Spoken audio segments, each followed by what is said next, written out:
파수꾼 에스겔이라고 하는 제목으로 에스겔서 33장 1절에서 33절 말씀 나누기 원합니다. 제가 에스겔서의 7중 구조에 대해서 설명을 해드렸죠. 전체 모든 에스겔서가 7단락으로 되었고 그 7단락들이 또 작은 7단락으로 나뉘어져 있다는 것을 설명을 드렸어요. 근데 이 7중 구조로 나누는 설명은 아주 구체적으로 조그맣게 쪼개서 이제 하는 것이고 그 내용을 전체적으로 살펴보면 에스겔서는 총 3부로 나눠져 있다 이렇게 볼 수가 있는 겁니다. 3부작이라고 볼 수가 있는 거예요. 그래서 1부에서는 이스라엘의 죄와 그 죄에 대한 심판 이거를 다루고 있는 게 1부예요. 1장에서 24장까지가 1부에 속하죠. 그리고 2부는 25장에서 32장까지 주변국들의 죄와 그에 대한 심판을 다루고 있죠. 그리고 이제 오늘부터 시작되는 3부에서는 이스라엘의 궁극적인 회복과 구원에 대해서 다루고 있는 겁니다. 33장부터 48장까지는 이제 회복과 구원에 대한 메시지가 주어지고 있는 거예요. 이 회복과 구원의 메시지는 지금부터 시작되는 게 아니고 사실은 심판이 예고되는 1장에서 24장 사이에서도 간간히 주어졌던 것을 우리가 볼 수가 있는 거예요. 고토로 귀환하게 해주겠다라고 하는 것이 11장 17절, 14장 22절에 나와 있고 또 회복된 나라에서 여호와를 경배하게 될 것이다. 이것이 이제 20장 40절에서 44절 사이에 등장을 합니다. 그러니까 심판 예고 중에도 이미 회복은 언급되었죠. 그런데 이 3부에서는 그 회복에 대해서 보다 집중적이고 구체적으로 언급을 해주고 있는 것을 우리가 알 수가 있는 거죠.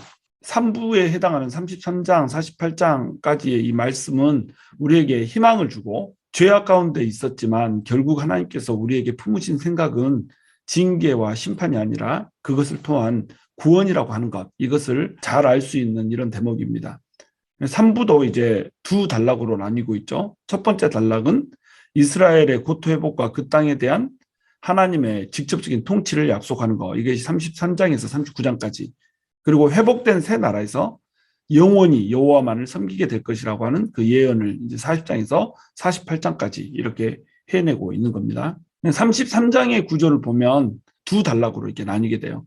그래서 첫 단락에서는 선지자의 파수꾼적 사명. 그래서 이 에스겔을 파수꾼으로 세우는 장면이 나오죠. 그리고 두 번째 단락은 완악한 백성들에 대한 경고가 나옵니다. 선지자의 파수꾼적 사명을 이렇게 주는데 파수꾼이 하는 역할이 너희 잘못하면 망한다? 이런 내용의 메시지를 주는 거예요.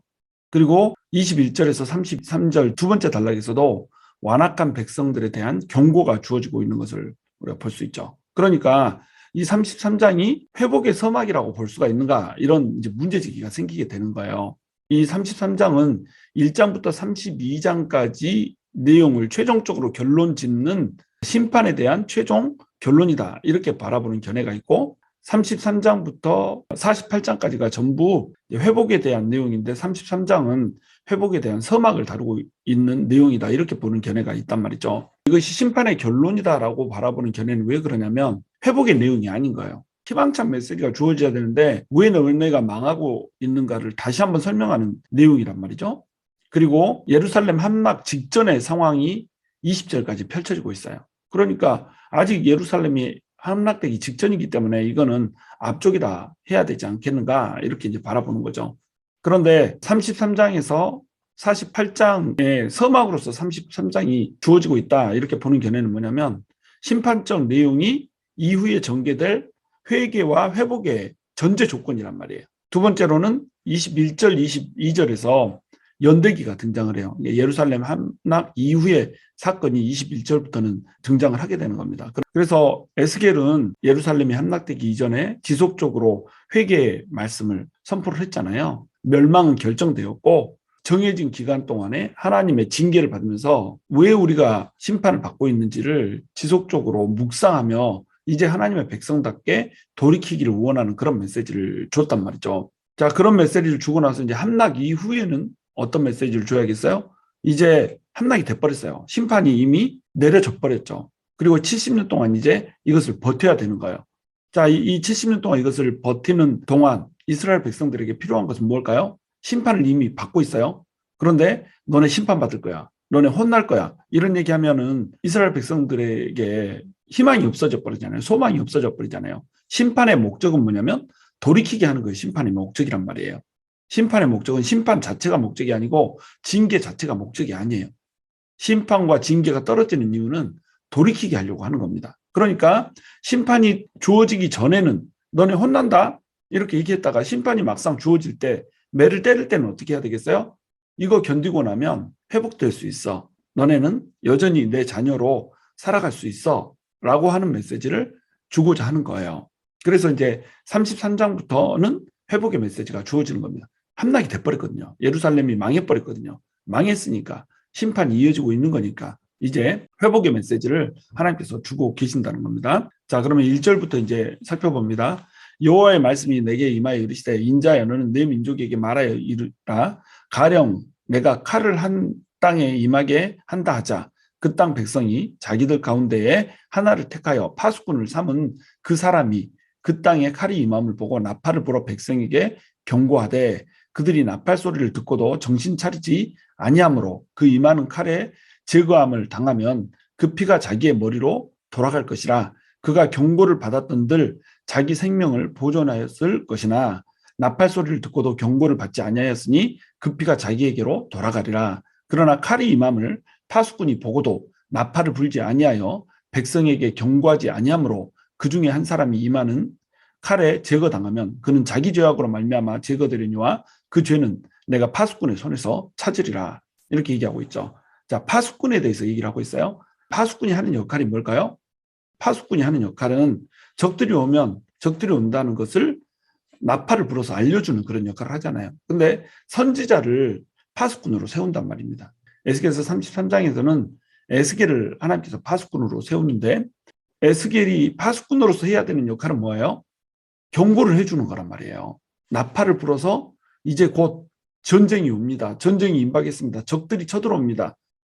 정신 차리지 않으면 적들의 칼에 의해서 우리 엎어지고 말 겁니다. 이런 것들을 얘기를 해주는 것이 이제 파수꾼이잖아요. 그런데 선지자가 하는 역할이 뭐냐면 파수꾼의 역할을 한단 말이에요. 그럼 이 파수꾼이 나팔을 불어서 백성에게 경고를 해요. 그러면 이 백성들은 나팔 소리를 듣고 정신을 바짝 차린다는 거죠. 아, 심판이 오는구나. 뭐 전쟁이 오는구나. 칼이 오는구나. 그러니까 임하는 칼을 우리가 피해서 이것에 대응을 좀 해야겠다. 이렇게 해가지고 회개를 하든지 돌이키든지 이렇게 한단 말이죠. 그렇게 하면 생명을 보존할 거라는 거예요. 근데 어떤 사람은 나팔 소리를 들어도 아이고 또 시끄럽게 불어대네 뭐 이렇게 하면서 무시를 하기도 할 거란 말이죠. 그러면 나팔 소리를 듣고 경고를 받지 아니하면 경고를 받지 않은 사람이 책임이라는 거죠. 그러니까 그 사람은 그 피가 자기에게로 돌아가서 멸망하게 된다는 겁니다. 그런데 파수꾼이 또 칼이 임하는 것을 보고 나팔을 불지 않을 수도 있잖아요. 저 멀리서 막 적들이 오는데 파수꾼이 귀찮은 거예요. 아우 저것들이 뭘 하겠나. 실제로 뭐 전쟁이 일어나겠나. 이렇게 하면서 파수꾼이 나팔을 불지 않아요. 그러면 적들이 몰려와가지고 칼을 휘두를 때 적들의 손에 의해서 많은 사람들이 죽게 되겠잖아요. 그렇죠? 근데 이 적들의 손에 의해서 사람들이 죽게 되는 이 책임은 누구한테 있다는 거예요? 파수꾼한테 있다는 겁니다.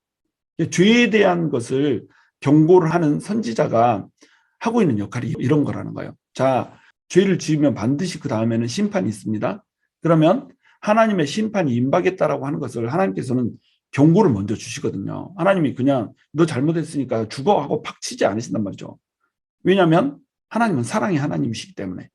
사랑의 하나님인데 또 하나님이 동시에 공의의 하나님이시잖아요. 공의를 이루시면서 동시에 사랑을 이루셔야 된단 말이죠. 그러니까 죄를 범하면 치셔야 되는 겁니다. 공의이시기 때문에. 그러나 사랑이시기 때문에 죄를 보면서도 돌이키게 해야 된단 말이에요. 쳐서 막 그냥 죽이지 않으신단 말이죠. 경고를 주신단 말이에요. 수도 없이 나팔을 불어서 경고를 해주세요. 그럼 이 경고를 듣고 이제 돌이켜야 된단 말이죠. 경고를 듣고 돌이키면 그 사람은 살게 될 거예요. 근데 경고를 했음에도 불구하고 돌이키지 않으면 그 사람은 망하게 될 거예요. 그런데 어떤 사람이 죄악 가운데 살고 있어요. 그래서 심판의 메시지가 임하고 있습니다. 심판의 메시지가 임하고 있는데 파수꾼이 하나님으로부터 오는 그 심판의 메시지를 전달을 해주질 않는 거예요. 경고를 해주질 않는 겁니다. 분명히 심판의 타이밍이고 분명히 이렇게 하면 벌을 받을 만한 그런 죄를 범하고 있는데 파수꾼이 얘기를 안 해줘요. 그러면 파수꾼이 얘기를 안 해줬기 때문에 이 사람은 경고의 메시지를 듣지 못했잖아요. 그러면 죄를 짓는 사람은 자기 죄 때문에 죽게 된단 말이에요. 그런데 파수꾼은 자기 역할을 하지 못했잖아요. 경고를 해줘야 되는 메시지를 전해야 되는데 이걸 전하지 않았기 때문에 이 핏값이 누구한테도 가요? 파수꾼한테도 간단 말입니다. 그 죄를 누구한테서 찾는다고요? 파수꾼의 손에서 찾는다는 겁니다. 이게 이제 목회자들이 해야 되는 일이거든요. 목회자들은 성도들이 죄를 범했을 때, 또 성도들이 똑바로 살고 있지 않을 때 아주 원색적으로 하나님의 심판의 메시지를 전할 수가 있어야 돼요. 성도들은 심판의 메시지를 듣고 싶어 하지 않거든요. 그러면 이것에 대한 반항이 생겨요. 그래서 심판의 메시지를 전하는 목회자를 이제 공격을 하게 되는 겁니다. 그딴 메시지를 전하고 있다. 이렇게 하면서 지금까지 선지자들에게 그랬잖아요. 선지자들이 하나님의 심판의 메시지, 경고의 메시지를 전하면 돌에 맞아서 죽고 따돌림을 당하고 멸시를 당하고 이렇게 됐었단 말이죠. 그런데 만약에 그렇다고 해서 선지자가 하나님의 말씀을 전하지 않으면 그 핏값은 선지자한테 간다는 거예요. 목회자도 마찬가지예요. 성도들이 싫어하고 성도들이 원하지 않기 때문에 심판의 메시지를 선포하지 않게 되면 심판의 메시지를 듣지 못했기 때문에 성도들이 결국 망하는 자리로 갈 뿐만 아니라 이 심판의 메시지를 전하는 일에 소홀한 목회자도 또한 망하게 된다는 거예요. 다 같이 망하게 되는 거라는 겁니다. 그냥 목회자는 항상 심판의 메시지가 떨어진다면 심판의 메시지를 반드시 전해야 되는 거예요. 아주 원색적으로 심판의 메시지를 전해야 되는 겁니다. 그래야 돌이키기 때문에. 그러면 이 심판의 메시지를 들은 성도들은 어떻게 해야 되겠어요? 아, 심판의 메시지가 떨어졌구나 라고 받아들이면서 회개하고 돌이켜야 된다는 겁니다. 이게 모두가 사는 길이거든요. 근데 이렇게 하지를 않는다라고 하는 거예요. 또 이 성도들이 이 세상을 향해서 파수꾼으로 세워졌거든요. 성도들은 세상을 향해서 이 세상이 멸망하게 됩니다. 결국 우리는 지옥불에 떨어질 존재들입니다. 지옥불에 떨어지지 않기 위해서 하나님께로 돌이켜야 됩니다. 이 메시지를 내 주변에 있는 사람들에게 전해야 된단 말이죠. 이걸 전하지 않으면 어떻게 되겠어요? 그 핏값을 우리에게서 찾는다는 겁니다. 경고의 메시지를 전하지 않았잖아요.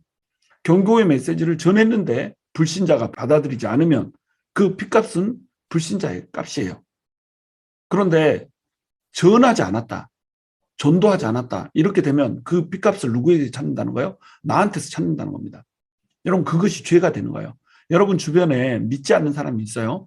믿지 않기 때문에 지옥불에 떨어질 사람이 있어요. 그런데 그것에 대한 안타까움이 없고 복음을 전해서 회개하고 돌이키게 하겠다라고 하는 마음이 없고 그러한 노력이 없다. 그러면 그 핏값은 누구의 몫이라는 거죠?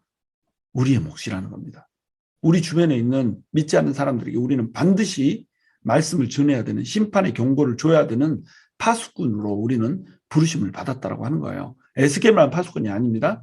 하나님을 믿는 모든 백성이 세상을 향해서는 파수꾼이 되는 거예요. 그리고 하나님을 믿는 백성들 앞에서는 목회자가 파수꾼이 되는 겁니다. 그러니까 심판의 경고를 듣는데도 민감해야 되고 심판의 경고를 전하는데도 우리가 적극적이어야 된다라고 하는 거예요. 그 말씀이 계속 이제 구체적으로 선포되고 있습니다. 7절, 인자야 내가 너를 이스라엘 족속의 파수꾼으로 삼음이 이와 같으니라. 그런즉 너는 내 입의 말을 듣고 나를 대신하여 그들에게 경고할지어다. 자, 선지자에게 뭐라고 얘기하고 있어요? 내 입의 말을 듣고 나를 대신하여서 그들에게 경고하라고 얘기하고 있잖아요. 하나님의 말씀을 듣고 그 말씀을 하나님 대신에 전하여서 경고하게 만든다는 겁니다. 선지자들에게 구약에서는 직접적으로 이 말씀이 떨어졌죠. 그러나 신약시대에서는 이 말씀이 성경 66권에 주어졌단 말이에요. 그럼 성경 66권에 주어진 심판의 메시지, 소망의 메시지, 구원의 메시지, 경고의 메시지, 이런 다양한 메시지들 중에서 심판의 메시지가 선포될 때가 되면 반드시 심판의 메시지를 전해야 된다는 겁니다. 자, 불신자들에게도 마찬가지예요. 믿지 않는 사람들에게 하나님의 말씀이 떨어졌잖아요. 성경 66권을 통해서 모든 사람이 한 번 죽는 것이 정해져 있고 죽음 이후에는 심판이 온다라고 하는 메시지가 떨어져 있단 말이에요. 그리고 예수를 믿지 않은 사람들은 그 죄를 씻지 않았기 때문에 결국 죄로 말미암아서 지옥의 뜨거운 불에서 영원한 벌을 받게 될 거라고 하는 것이 메시지로 주어졌단 말이죠. 그러면 그 하나님의 입의 말을 듣고 하나님을 대신해서 우리가 어떻게 해야 된단 말이에요? 경고를 줘야 된단 말이죠. 근데 이 경고를 주는 일에 우리가 열심을 품지 않는다는 겁니다. 그러면 8절 이제 어떻게 돼요? 가령 내가 악인에게 이르기를 악인아 너는 반드시 죽으리라 하였다 하자 내가 그 악인에게 말로 경고하여 그의 길에서 떠나게 하지 아니하면 그 악인은 자기 죄악으로 말미암아 죽으려니와 내가 그의 피를 내 손에서 자지리라. 이렇게 돼 있잖아요. 그렇죠? 악인이 있어요. 악인이 반드시 죽는다고 하나님 말해줬어요. 그런데 선지자가 파수꾼이 말을 안 해줘버린 겁니다. 그러면 말을 안 해준 그것으로 인해서 그의 피를 선지자의 손에서 찾게 된다는 겁니다.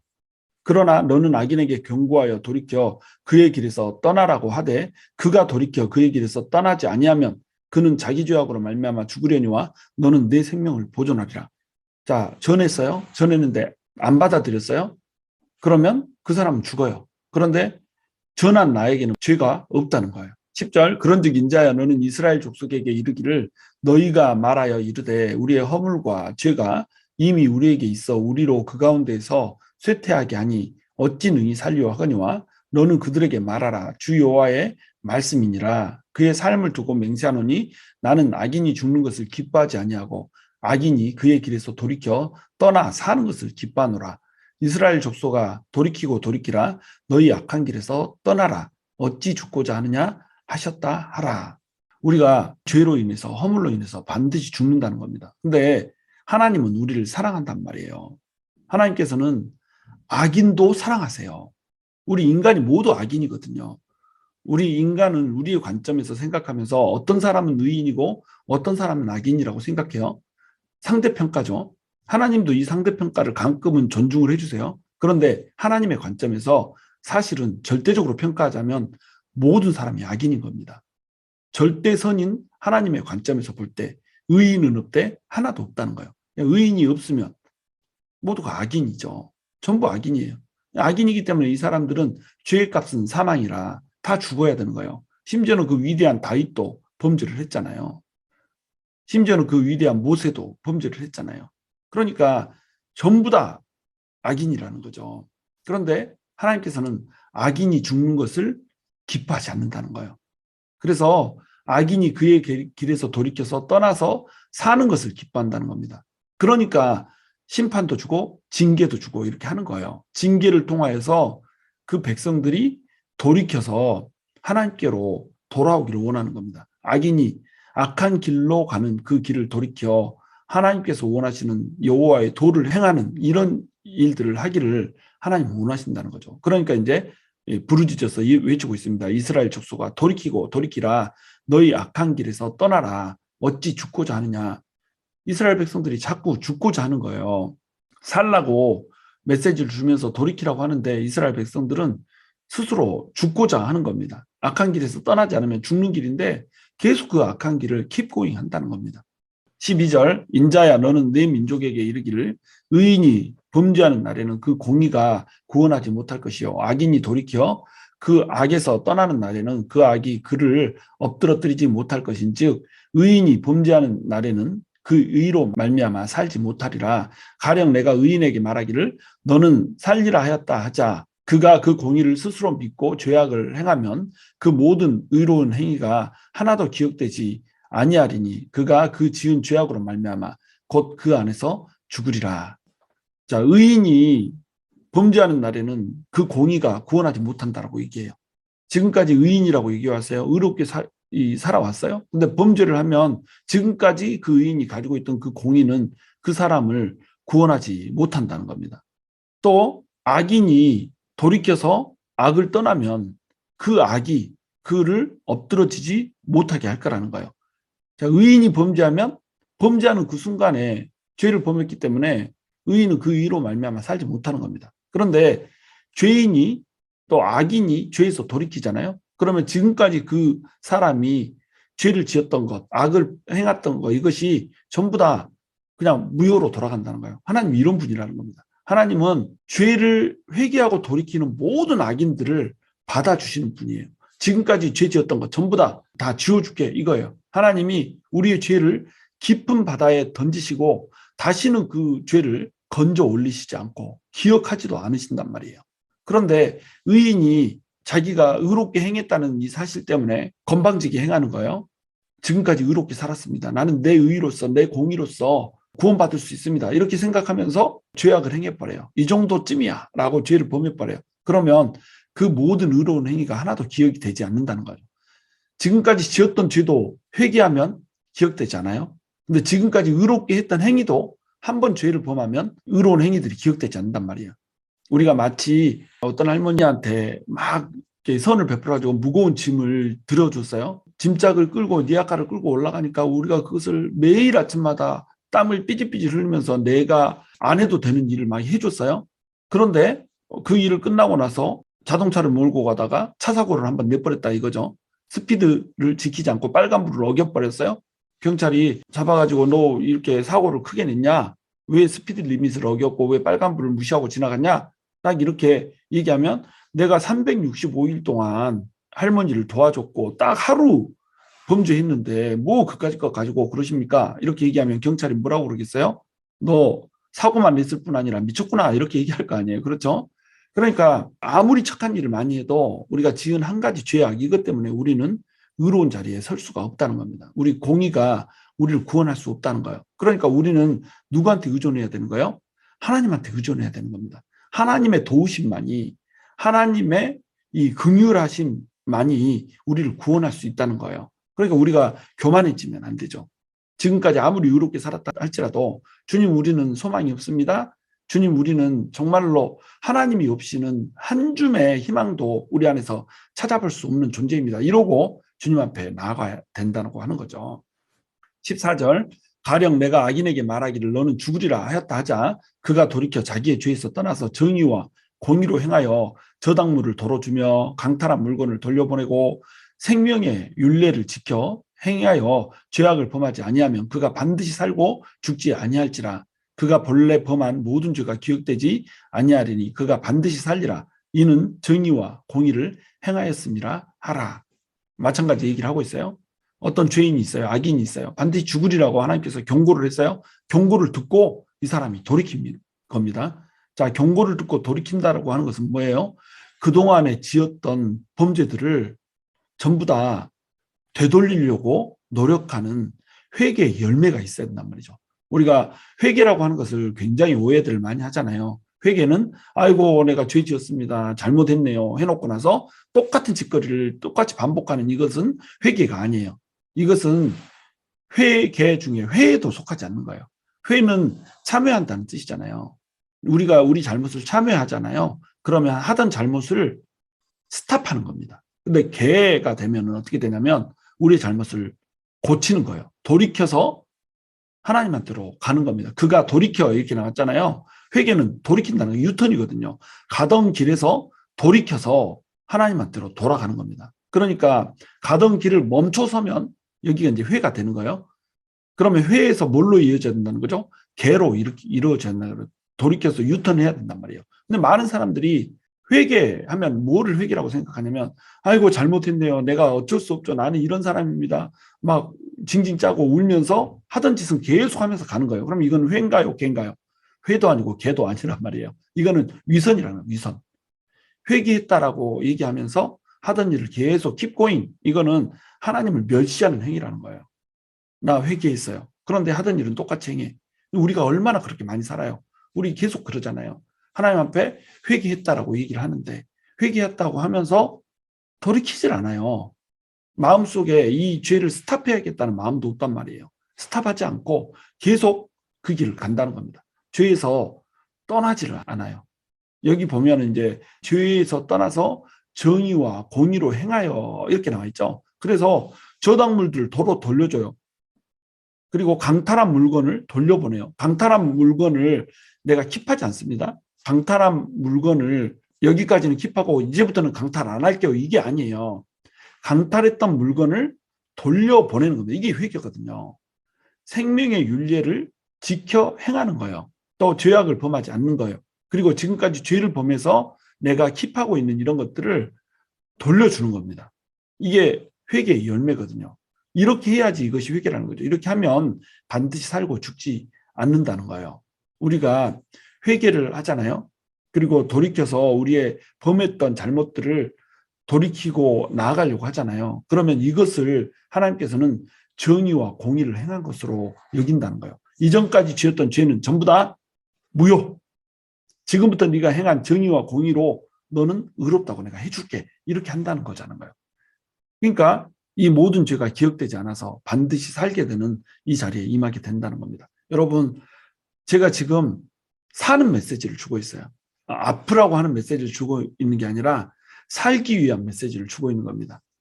혹시 범죄했다면, 혹시 우리의 재단이 무너졌다면, 혹시 하나님 앞에 열정을 가지고 하나님을 사랑하지 못했다면, 혹시 이웃들을 사랑하는 일에 열심을 내지 못했다면, 혹시 죽어가는 영혼들을 보고도 그에게 복음을 전하지 않았다고 한다면, 혹시 기도하기를 쉬는 죄를 범하였다고 한다면 어떻게 한다는 거예요? 돌이켜야 된단 말이에요. 돌이켜서 하나님께서 원하시는 그 일들을 하는 거예요. 내가 어떤 사람에게 잘못을 했으면 강탈한 물건을 돌려보내라고 했잖아요. 저당물을 도로 주라고 했잖아요. 그 사람한테 가서 미안하다고 사과해야 되는 거예요. 이것이 자기가 잘못을 한 것에 대한 회개고 돌이키는 거라는 겁니다. 17절, 그래도 내 민족은 말하기를 주의 길이 바르지 아니하다 하는도다. 그러나 실상은 그들의 길이 바르지 아니하니라. 만일 의인이 돌이켜 그 공의에서 떠나 죄악을 범하면 그가 그 가운데서 죽을 것이고, 만일 악인이 돌이켜 그 악에서 떠나 정의와 공의대로 행하면 그가 그로 말미암아 살리라. 그러나 너희가 이르기를 주의 길이 바르지 아니하다 하는도다. 이스라엘 족속아, 나는 너희가 각기 행한 대로 심판하리라 하시니라. 자, 이스라엘 백성들이 어떻게 한다는 거예요? 심판을 주면 하나님이 하시는 일이 바르지 않다는 거예요. 어떻게 우리를 심판할 수 있냐 이거죠.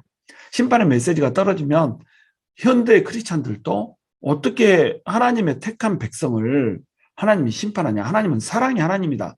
하나님은 심판하시고 그런 분이 아니다. 이미 예수 그리스도가 우리의 심판을 다 받으셨는데 무슨 심판이야. 예수님도 우리의 저주를 짊어지고 돌아가시면서 우리를 모든 죄에서 사하겠다고 말씀하셨는데 왜 우리가 심판을 받아? 왜 우리가 징계를 받아? 우리에게는 징계가 없어 라고 하는 사람이 있단 말이에요. 그래서 이 징계의 메시지를 주면은 좋은 말만 해, 좋은 말만 이렇게 한단 말이죠. 이 징계의 메시지가 선포되면 그 징계의 메시지를 선포하는 사람을 돌로 치려고 한단 말이죠.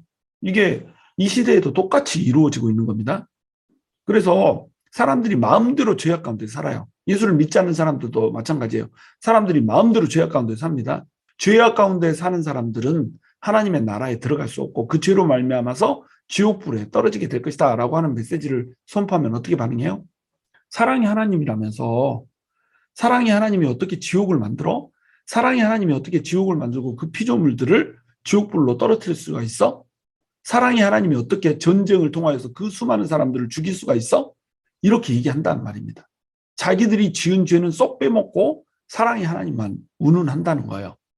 하나님은 사랑의 하나님이죠. 그러나 죄악을 몹시 싫어하시는 공의의 하나님이세요. 하나님이 공의대로 하지 않으면 하나님이 하나님 될 수 있나요? 하나님이 죄를 묵인하시면 그게 하나님인가요? 하나님이 죄가 하나도 없고 오점이 하나도 없고 허물이 하나도 없다라고 한다면 죄와 공존할 수 없는 거잖아요. 그러니까 하나님이 하나님 되려면은 정의를 행하고 공의를 행해야 된단 말이에요. 자, 정의를 행하고 공의를 행하는 건 뭔가요? 그 죄의 싹대로 갚는 겁니다. 그래야 하나님이 하나님 되죠. 여러분, 판관이 있다고 생각해 보세요. 재판관이 있습니다. 그 재판관이 죄를 지었는데 아이고 죄를 지을 수도 있죠. 살인죄를 범했어요. 아이고 살인할 수도 있죠. 무죄 이렇게 방면해줘요. 여러분 뭐라고 하시겠어요? 심판관의 자격이 없다라고 난리 칠 거잖아요. 하나님도 마찬가지란 말이에요. 우리 입장에서 볼 때 살인죄라고 하는 것이 죄고 나머지는 죄가 아니라고 생각할 뿐이라는 거죠. 근데 하나님의 관점에서는 뭐예요? 너희가 마음속으로 형제를 미워하기만 해도 살인한 자니라 이렇게 얘기하잖아요. 그러면 살인자란 말이죠. 살인자는 사형이 처해져야 되거든요. 죄액사스는 사망이기 때문에. 그러니까 하나님께서는 인간이 죄를 지었다면 이 죄에 대해서는 반드시 심판을 하셔야 되는 겁니다. 이것에 대해서 하나님이 바르지 못합니다. 사랑의 하나님이라면서 어떻게 심판합니까? 이렇게 얘기하면 이건 어불성설이 된다는 말이에요. 하나님은 옳지 않은 재판관으로 만들어 놓는 거라는 겁니다. 우리도 죄인이지만 공의가 있어서 재판관들한테 올바른 재판을 하기를 원하잖아요. 그러면서 하나님이 올바른 심판을 하는 거 이것에 대해서는 왜 딴지를 걸어요? 우리도 죄를 지었으면 당연히 의로운 재판장이 우리를 심판해야 되는 거 맞죠? 그런데 하나님께서는 의로운 재판장이면서 동시에 어떤 분이에요? 사랑과 긍휼이 풍성한 분이란 말이에요. 자기 아들을 십자가에 버려주셨잖아요. 자기 아들이라고 우리가 표현하지만 사실은 성자 하나님이잖아요. 하나님 자신이 와서 우리를 대신해서 죽어버렸다는 거잖아요. 그러니까 우리가 할 말이 없어지는 거예요. 사랑의 하나님이라면서 어떻게 이 피조물들을 지옥불에 떨어뜨릴 수 있어요? 재판장이기 때문에 어쩔 수가 없어요. 그런데 사랑의 하나님이니까 그 자신을 죽이셔서 하나님의 아들을 독생자 예수를 죽이셔서 우리 인간을 구원해버렸잖아요. 여기서 인간은 할 말이 없어진 겁니다. 자기 자신을 죽이면서 구원을 해주셨는데 무슨 할 말이 더 필요해요? 그러니까 하나님은 사랑의 하나님이 맞으신 거예요. 이 공의를 극복하는 하나님이시잖아요. 공의대로 심판을 하셔야 되는데 그 공의의 심판마저도 극복하시면서 그 공의의 심판을 자기 자신이 짊어져 버리는 하나님, 이 사랑의 하나님이죠. 더 이상 하나님 앞에 사랑이네 공의네 우리가 왈가왈부할 수 있는 입장이 아니라는 거예요. 그런데 사람들은 이 상황에서도 어때요? 예수님을 보내주셨음에도 불구하고 그 예수님이 십자가에 죽으셨다라고 하는 것을 뻔히 듣고 알면서도 하나님이 사랑이라면 어떻게 인간을 지옥에 보낼 수 있냐 이렇게 말한단 말이죠. 그러니까 지옥에 안 보내려고 예수 그리스도 보내줬잖아요. 하나님 사랑이니까 지옥에 보내겠다고 말해놓고 지옥에서 탈출할 방도와 길을 열어주셨잖아요. 그것도 자기 자신을 죽이시면서. 그러니까 돌이켜야 된다는 겁니다. 우리 하나님이 이런 분이란 말이에요. 이런 분이기 때문에 하나님은 우리가 심판을 받고 징계를 받고 고통받게 하는 거 이것이 하나님의 뜻이 아니란 말이에요. 우리 크리스찬들도 마찬가지예요. 우리는 지옥불에 떨어지지는 않죠. 그런데 이 세상을 살면서 징계 가운데 떨어지긴 해요. 우리 죄를 지었고 잘못된 판단을 하고 이러면 징계를 받게 되는 겁니다. 다윗도 그랬잖아요. 다윗이 밧세바와 간음을 했어요. 회개하고 돌이키니까 하나님이 용서해 줬죠. 그래서 그 왕권이 계속 지속될 수 있게 하나님이 이렇게 해줬단 말이에요. 생명도 살려주시고 또 왕위도 계속 지속될 수 있게 이렇게 해줬단 말이에요. 그런데 이 밧세바를 범한 일에 대한 책임은 지게 하시잖아요. 압살롬으로 인해서 자기가 행했던 그 행한 일보다도 더 강력하게 그는 은밀한 중에 밧세바와 잤지만 압살롬은 백주대낮에 다윗의 여자들과 잠을 자버리잖아요.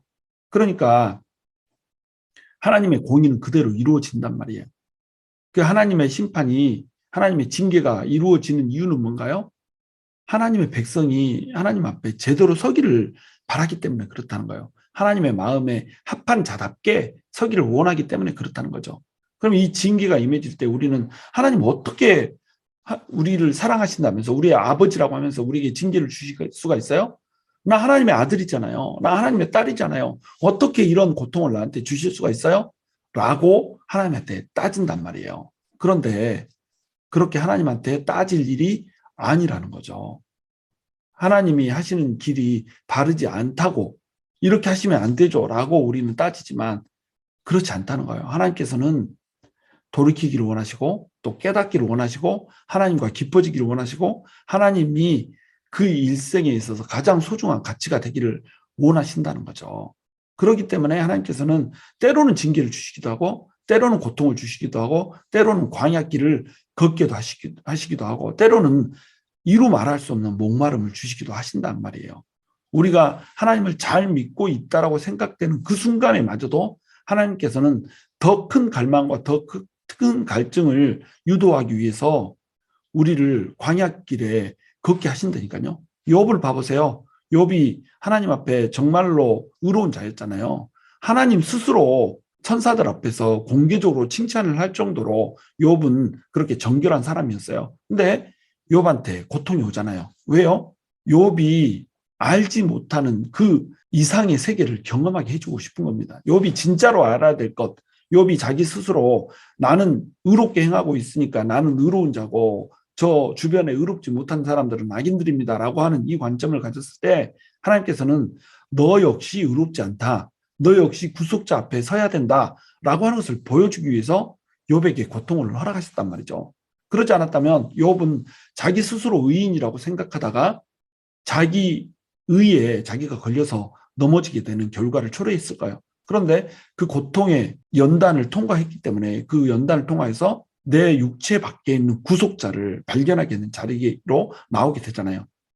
그 구원의 메시지가 희미한 시대에 구속자 대신 예수 그리스도를 봐버렸다니까요. 예수님이 오기도 전에 자, 21절 우리가 사로잡힌 지 12회째 열째 달 다섯째 날에 예루살렘에서부터 도망하여 온 자가 내게 나와 말하기를 그 성이 함락되었다 하였는데 그 도망한 자가 내게 나오기 전날 저녁에 여호와의 손이 내게 임하여 내 입을 여시더니 다음 아침 그 사람이 내게 나올 그때에 내 입이 열리기로 내가 다시는 잠잠하지 아니하였노라. 연대기가 나오고 있어요. 우리가 사로잡힌 지 12째 해 열째 달 다섯째 날이라고 하는 연대기가 나오고 있습니다. 그러니까 20절까지는 예루살렘이 함락되기 이전의 상황이죠. 그런데 21절부터는 예루살렘이 함락된 상황인 겁니다. 왜 그러냐면 우리가 사로잡힌 지 12년 10월 5일이라고 이렇게 표현했잖아요. 근데 예루살렘이 멸망한 시점은 언제냐면 시드기야 왕 11년 4월에 멸망을 했어요. 여러분 제가 도표를 그려놨는데 요아김이라고 하는 왕이 있었고 그 다음에 이제 여호와긴이라고 하는 왕이 있었어요. 근데 이 여호와긴이라고 하는 왕이 바벨론에 배신을 때린 겁니다. 그러니까 바벨론 왕 느부갓네살이 와서 여호와긴을 잡아가요. 요 여호와긴을 잡아갈 때에 에스겔이 여호와긴과 함께 잡혀갔던 겁니다. 그리고 나서 시드기야 왕이 왕위로 세워졌다는 거예요. 그러니까 에스겔이 잡혀간 날과 시드기야가 왕으로 세워진 그 연대기가 똑같다는 거예요. 시드기야 왕이 세워진 5년째부터 에스겔이 말씀을 선포하기 시작해서 22년 동안 말씀을 선포를 하잖아요. 그러니까 시드기야 왕이 되고 나서 11년 4월에 BC 586년에 남유다가 멸망을 하게 된 거예요. 완전히 멸망하게 된 거죠. 그런데 지금 이 메시지는 언제 임하고 있어요? 12년 10월 5일에 임하고 있다는 겁니다. 예루살렘 함락된 지 18개월이 지난 후에야 어떤 사람이 와가지고 예루살렘이 함락됐습니다. 이렇게 말을 해주고 있는 거예요. 근데 이 사람이 오기 하루 전날에 저녁에 하나님의 손이 임한 거예요. 그래서 하나님의 그 손이 임하여서 그 권능으로 임하시고 말씀을 막 주셔서 입을 여셔가지고 그 사람이 나올 때 입이 열려서 이제는 다시는 잠잠하지 않고 하나님의 말씀을 막 쏟아내기 되는 겁니다. 그러면서 이제 선포되는 말씀이 뭐냐는 거예요. 희망의 메시지, 소망의 메시지라는 겁니다. 자, 지금까지는 이스라엘 백성들에 대해서 심판이 임할 거라고 하는 것을 얘기했어요. 함락되기 이전이기 때문에 심판에 대해서 계속 메시지를 줬어요. 이 메시지를 파수꾼은 반드시 전해야 되는 겁니다. 그래서 경고의 메시지를 줘야 되는 거예요. 그런데 이제 심판이 이미 임했어요. 심판이 임했으니까 어떻게 해야 되겠어요? 이제는 소망의 메시지를 줘야 되는 겁니다. 그래서 33장은 희망의 메시지의 서막으로 이제 비춰주는 거예요. 드디어 이제 하나님의 희망의 메시지, 소망의 메시지가 막 떨어지기 시작하는 겁니다. 에스겔을 통하여서 떨어지기 시작하는 거예요. 이 소망의 메시지를 들으면서 이스라엘 백성들은 심판이라고 하는 70년의 세월을 지내야 되는 거예요. 70년의 세월을 소망의 메시지를 듣고 소망을 바라보면서 회개하면서 보내야 되는 겁니다. 다시는 심판이 임하지 않게 하나님만 믿고 하나님만 섬기면서 우리의 죄를 범하지 말고 살아야지라고 하는 결단들을 하면서 이제 살아가야 된다라고 하는 겁니다. 23절 여호와의 말씀이 내게 임하여 이르시되 인자야 이 이스라엘의 이 황폐한 땅에 거주하는 자들이 말하여 이르기를 아브라함은 오직 한 사람이라도 이 땅을 기업으로 얻었나니 우리가 많은즉 더욱 이 땅을 우리에게 기업으로 주신 것이 되느니라 하는도다. 지금 이미 땅이 황폐했어요. 땅이 황폐했는데 정신을 아직도 못 차리고 이 땅은 우리한테 기업으로 주신 땅이기 때문에 여전히 이 땅은 우리 땅일 것이다 이렇게 얘기를 하고 있는 거예요. 자, 이 땅을 맨 처음에 누구한테 줬어요? 아브라함에 줬죠. 아브라함이 한 사람밖에 없었는데 아브라함에게 그 한 사람 아브라함에게 이 땅을 줬단 말이에요. 그런데 지금은 아브라함의 자손들이 엄청나게 늘어났잖아요. 자, 아브라함 한 사람한테도 이 땅을 줬는데 우리 자손들이 이렇게 많은데 우리한테 약속한 이 땅을 하나님이 당연히 주는 건 맞지. 더 창대하게 하면 창대했지. 인원수가 얼만데 이런 식으로 얘기를 했던 겁니다. 자기 혈통이 아브라함의 자손이기 때문에 자기의 죄악과는 상관없이 복을 받을 거라고 생각하고 있는 거예요. 또 자기 죄악과는 상관없이 아브라함 한 사람한테 복을 줬기 때문에 우리는 숫자가 더 많으므로 우리에게 더 많은 복을 줘야 된다 이렇게 생각하고 있는 겁니다. 이 크리스찬들하고 똑같잖아요. 크리스찬들이 우리가 하나님의 아들, 딸들이기 때문에 당연히 복을 줘야지 이렇게 생각하는 거예요. 죄를 짓고 살면서 자기 마음대로 자기 뜻대로 하나님의 뜻을 벗어나서 이렇게 살면서 하나님은 당연히 나한테 복을 줘야지. 나는 하나님의 자녀인데 심지어는 예수님이 나를 위해서 죽었는데 하나님 자신까지도 바쳐서 나를 살려주셨는데 당연히 복을 주시고 당연히 형통하게 하셔야지 이렇게 하면서 지 멋대로 살아가는 거라는 겁니다. 하나님께서 우리를 택정하신 목적은 뭐냐면 예배 공동체를 세우려고 택정하셨거든요. 함께 손잡고 하나님 나라 세우라고 우리를 구원하셨단 말이에요. 그런데 하나님의 나라를 세우는 일에는 등한시해요. 하나님 나라는 관심 없고 내 나라에만 관심이 있어요. 예수님을 요술방망이로 여기고 예수님 이름으로 뚝딱 하면은 금 나고 은 나고 내가 원하는 모든 명예와 힘과 권력이 나오는 걸로 생각하고 이렇게 살아가요. 예수님을 무당 취급하면서 요술램프 속에 진이 취급하면서 팅거벨의 요술방망이 취급하면서 이렇게 살아가요. 그러면서 하나님께서는 우리에게 당연히 복 주시는 분 이렇게 생각을 한단 말이죠. 이게 잘못이라는 거죠. 하나님께서는 우리를 구원한 목적이 우리한테 복 주려고 구원한 게 아니에요. 하나님의 백성으로 세우려고 구원을 하신 겁니다. 하나님의 백성답게 살면서 하나님 영광 드높이라고 우리를 구원하신 거예요. 우리를 부르신 거예요. 그렇게 살면 하나님의 복이 우리 가운데 임하는 겁니다. 그런데 그렇게 살지 못하면서 우리는 하나님의 복이 우리한테 임하는 것, 복만 찾고 있단 말이죠. 25절 그러므로 너는 그들에게 이르기를 주 여호와께서 이같이 말씀하시되 너희가 고기를 핏째 먹으며 너희 우상들에게 눈을 들며 피를 흘리니 그 땅이 너희의 기업이 될까 보냐. 너희가 칼을 믿어 가증한 일을 행하며 각기 이웃의 아내를 더럽히니 그 땅이 너희의 기업이 될까 보냐 하고 이렇게 됐죠. 자, 율법을 어기면서 마음대로 살아가고 있어요. 말씀을 어기면서 마음대로 살아가고 있어요. 고기를 핏째 먹지 말라고 그랬잖아요. 고기를 핏째 먹지 말라고 한 이유는 뭡니까?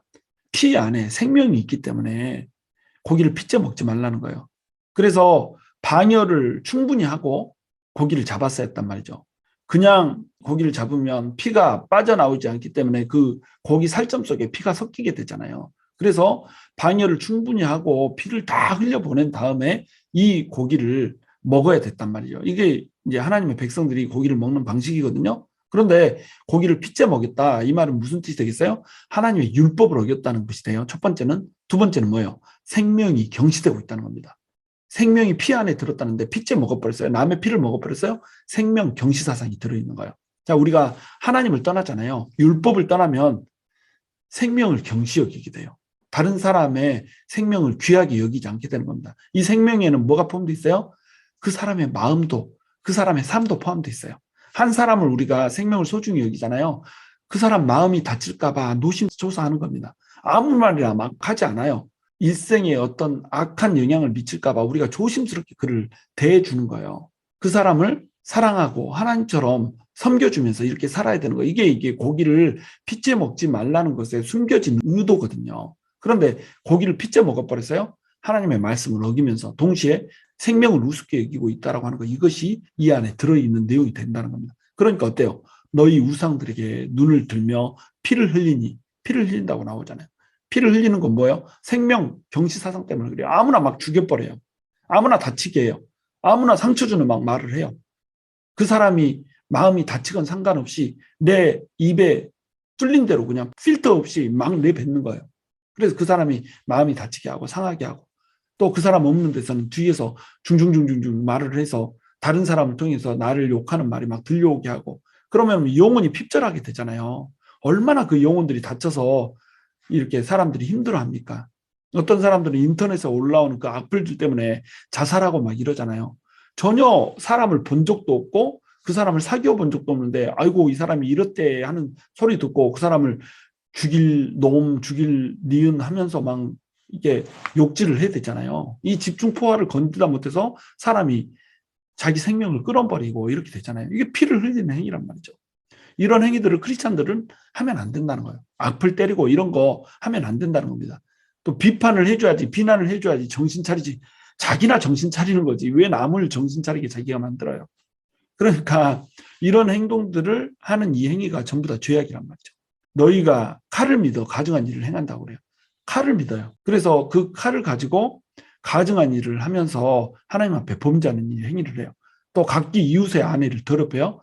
자, 하나님을 사랑하라고 그랬어요. 하나님을 사랑하는 것은 뭘로 증명이 되죠? 이웃을 내 몸과 같이 사랑하는 것으로 증명이 돼요. 자, 이웃을 사랑하면 이웃의 아내를 내가 취할 수 있을까요? 이웃을 사랑하면 이웃의 물건을 내가 탐할 수 있을까요? 그렇지 않죠. 이웃을 사랑하라는 이 말 속에 모든 계명이 들어있는 이유가 이것 때문에 그래요. 이웃을 사랑하면 어떻게 이웃의 아내를 취해요? 이웃을 사랑하면 어떻게 이웃의 물질을 탐합니까? 어떻게 이웃을 사랑하는데 이웃에 대해서 악담을 합니까? 그러니까 이웃을 사랑한다면 이런 죄에서부터 벗어나게 되는 거예요. 그러면 이웃을 사랑하는 사람은 이웃을 사랑하는 걸로 뭘 증명하죠? 하나님을 사랑한다는 것을 증명한다는 겁니다. 근데 이 모든 것들을 하지 않고 그 땅이 우리의 기업이 된다고 생각을 하는 거예요. 하나님의 말씀대로는 살지 않으면서 우리는 구원받아서 우리는 천국과 룰루랄라 이러고 있다는 겁니다. 자, 이게 뭐예요? 구원파라는 거예요. 구원파. 구원파는 구원받았을까요? 노. 구원 못 받았어요. 구원파는 내가 구원받았기 때문에 내 마음대로 살아도 된다라고 하는, 내가 마음대로 사는 이 육신의 제가 영혼에 영향을 미치지 못한다라고 하는 이 개념을 가지고 살거든요. 예수 믿어요. 예수님의 피로 우리가 죄사함을 받았다고 생각해요. 그런데 여기에 뭐가 들어가 있어요? 예수님을 내가 믿었기 때문에 내 마음대로 살아도 된다라고 하는 개념이 들어가 있는 겁니다. 구원을 잘못 알고 있는 거예요. 예수님의 피값을 더럽게 만들어버리는 거예요. 그러니까 이 사람은 뭐예요? 구원받지 못했다는 거예요. 근데 우리 크리스찬들이 구원파식 믿음을 가지고 있다는 겁니다. 똑바로 살지 못하고 율법대로 살지 못하고 말씀대로 살지 못하면서도 우리 마음속에 두려움도 없고 떨림도 없다는 거예요. 그러면서 우리는 구원을 받았다라고 이렇게 생각한단 말이에요. 이거 굉장히 조심해야 되는 겁니다. 진짜로 내가 구원을 받았는가라고 하는 것을 심각하게 고민해 봐야 된다는 거예요. 저는 여기서 행위 구원을 얘기하고 있지 않아요. 행위 구원을 얘기하는 것이 아니라 진짜로 우리가 예수님을 영접했다라고 한다면, 진짜로 예수님의 피가 우리 마음을 씻었다라고 한다면 우리 마음에는 뭐가 있어야 되냐면 죄로 인한 두려움이 있어야 된단 말이에요. 죄에 대한 심각성이 우리 마음속에 있어야 된단 말이에요. 아, 죄 하나를 지은 것, 이 바람에 이는 잎새에도 우리가 가슴 떨려 하듯이 죄가 살짝만 스치고 지나가도 우리는 이것에 대한 두려움이 있어야 되고 이것에 대한 안타까움이 있어야 되고 애통함이 있어야 된다는 겁니다. 이게 크리스찬이죠. 27절, 너는 그들에게 이르기를 주 여호와께서 이같이 말씀하시되 내가 나의 삶을 두고 맹세하노니 황무지에 있는 자는 칼에 엎드러지고 들에 있는 자는 들짐승에게 넘겨 먹히게 되고 산송과 굴에 있는 자는 전염병에 죽게 하리라. 내가 그 땅이 황무지와 공포의 대상이 되게 하고 그 권능의 교만을 그치게 하리니 이스라엘의 산들이 황폐하여 지나갈 사람이 없으리라. 내가 그들이 행한 모든 가증한 일로 말미암아 그 땅을 황무지와 공포의 대상이 되게 하면 그때에 내가 여호와인 줄을 그들이 알리라 하라. 이스라엘 백성들은요, 예루살렘이 함락이 된 이후에도 자신들이 살 수 있을 거라고 생각을 해요. 그래서 황무지로 도망가고 또 들로 도망가고 산성과 굴로 도망가고 막 이렇게 했어요. 그런데 하나님께서는 이 심판을 그 꽁무니를 쫓아가면서 한다는 거예요. 황무지에 있는 자는 칼에 엎드러지고 들에 있는 자는 들짐승에게 먹히고 산성과 굴에 있는 자는 전염병에 죽게 되는 이런 심판이 임한다는 겁니다. 하나님의 심판은 아주 철저하거든요. 그런데 하나님의 심판에 대한 두려움 없이 사는 거예요. 그러니까 하나님의 심판이 쫓아가면서 그들을 공포에 떨게 만들고 황무지로 만들어버린다는 거예요. 그럼 그렇게 될 때야 아, 지금까지 말씀하셨던 분이 바로 여호와이시구나 라고 하는 것을 깨닫는다는 겁니다. 그리고 돌이킨다는 거예요. 여러분, 우리가 이러기 전에 돌이켜야죠. 이러기 전에 말씀대로 살아야죠. 하나님의 백성들이 말씀대로 살잖아요. 그러면 황무지로 만들지 않으세요. 공포의 대상이 아니세요. 하나님은 자상하신 사랑이시고 인자하신 자비이시고 이렇게 하나님께서는 우리를 대하신단 말이죠. 우리에게 하나님이 공포로 오는 이유는 뭐예요? 바로 우리의 죄 때문에 그렇다는 거예요. 그러니까 우리가 죄를 떠나서 살아야 된다는 겁니다. 자, 마지막으로 30절, 인자야 내 민족이 담 곁에서와 집 문에서 너에 대하여 말하며 각각 그 형제와 더불어 말하여 이르기를 자 가서 여호와께로부터 무슨 말씀이 나오는가 들어보자 하고 백성이 모이는 것 같이 내게 나오며 내 백성처럼 내 앞에 앉아서 내 말을 들으나 그대로 행하지 아니하니 이는 그 입으로는 사랑을 나타내어도 마음으로는 이익을 따름이라. 그들은 내가 고운 음성으로 사랑의 노래를 하며 음악을 잘하는 자같이 여겼나니 내 말을 듣고도 행하지 아니하거니와 그 말이 응하리니 응할 때에는 그들이 한 선지자가 자기 가운데 있었음을 알리라. 이스라엘 백성들이 에스겔이 하나님의 말씀을 선포한다는 걸 알았어요. 그 사실을 알고 나서 에스겔에게 막 찾아오죠. 하나님의 말씀을 듣고 싶어요. 자, 무슨 말씀이 떨어질지 궁금해서 이제 오는 겁니다. 그런데 에스겔의 입에서 의외로 심판의 메시지가 떨어지는 거예요. 회복의 메시지가 떨어질 줄 알고 막 쫄래쫄래 와가지고 우리 회복되겠지? 우리 이스라엘 망하지 않겠지? 잘 되겠지? 하나님의 백성이니까 망하지 않겠지? 이러고 와서 듣고 있는 거예요. 그런데 회개의 메시지가 떨어지는 겁니다. 고운 음성과 사랑의 노래를 하지 않고 음악을 잘하는 것이 아니라 아주 까칠한 목소리를 내는 거예요. 그러니까 그 말을 듣지를 않는 겁니다. 결혼해본 이제 남성분들은 알지만 자매님들이 옷 입을 때 어떻게 해요? 핑크빛 옷하고 깜장색 옷 입고 와서 여보 어떤 옷이 더 이뻐? 무슨 옷 입을까? 딱 이렇게 했는데 뭐 핑크빛이 밝고 좋네 하고 핑크빛 옷을 입으라고 했는데 옷장에 들어가서 입고 나오는 것은 깜장색 옷이란 말이죠. 그러면 남편은 속으로 어떻게 생각해요? 아니 그럴 거면 뭘라 물어봤어? 지 마음대로 입을 걸. 뭐 이렇게 하잖아요. 이 사소한 일만 가지고도 나한테 물어봤다가 물어본 대로 하지 않은 거 이거 가지고 우리가 조금 감정이 상하고 뭐 이러는데 여러분 하나님이 죄와 공의에 대해서 얘기를 했단 말이에요. 너희는 죄를 지었고 이 죄 때문에 심판을 받을 것이다라고 얘기를 했는데 하나님한테 물어보러 올 때는 우리가 죄를 지었으면 회개하겠습니다라고 하는 마음으로 지금 와야 된단 말이죠. 그런데 하나님한테 물어보러 올 때 이미 그들의 답은 정해져 있단 말이에요. 답정너란 말이죠. 답이 정해져 와가지고 좋은 소리를 하면 이걸 듣고 나쁜 소리를 하면 이거 무시하겠다 이 상태로 온단 말이죠. 그러니까 에스겔이 아무리 말을 해줘도 이 말을 듣지 않고 하나님의 말씀이 아무리 떨어져도 이 말씀대로 살지를 않는다는 겁니다. 그러니까 이들이 지 멋대로 살다가 망해버린 거 아니에요. 에스겔이 말하는 그 말이 그대로 응할 때에 그때서야 그들이 한 선지자가 자기 가운데 있었음을 알리라. 심판이 임하고 나서야 그때서야 에스겔이 하나님의 말씀을 전하는 선지자였구나. 이것을 깨닫게 된다라고 하는 겁니다. 자, 여러분 우리가 하나님의 말씀을 들을 때에 목회자가 말씀을 선포할 때 이 말씀을 우리 어떤 마음으로 와서 받아야 될까요? 오늘은 무슨 희망의 말씀을 줄지, 어떠한 소망의 말씀을 줄지, 나에게 힘이 되는 말씀을 줘야 될 텐데 이러고 앉아 있는데 의외로 너는 더 당해봐야 돼. 너는 더 고통받아야 돼. 라고 하는 말씀을 줬다고 생각해 보세요. 어떻게 하시겠습니까? 자, 더 당해봐. 너는 아직 멀었어. 라고 하는 식의 메시지가 떨어졌다. 회개하고 돌이켜야죠. 가던 발걸음을 멈추고 하나님께로 돌이켜야죠. 때로는 다 잘 될 거야. 괜찮아. 너는 잘하고 있어. 너는 반드시 복 받을 거야. 라고 하는 메시지가 거짓 메시지일 수 있거든요. 이 메시지 떨어지면 이 메시지가 나를 구원할 수 있나요? 그렇지 않아요. 하나님의 뜻은 정해져 있는 거거든요. 나에게 복을 줄 시점과 나에게 징계를 내릴 시점이 정해져 있는 거거든요. 이 시점 앞에서 징계의 시점이라면 돌이켜야 되는 겁니다. 그런데 징계의 시점인데 우리가 사랑의 노래를 찾고 있어요? 고운 음성을 찾고 있어요? 달콤한 메시지를 찾고 있어요? 그럼 어떻게 돼요? 하나님의 진정한 메시지를 못 듣게 된단 말이에요. 그러니까 돌이키지를 못하게 된다는 겁니다.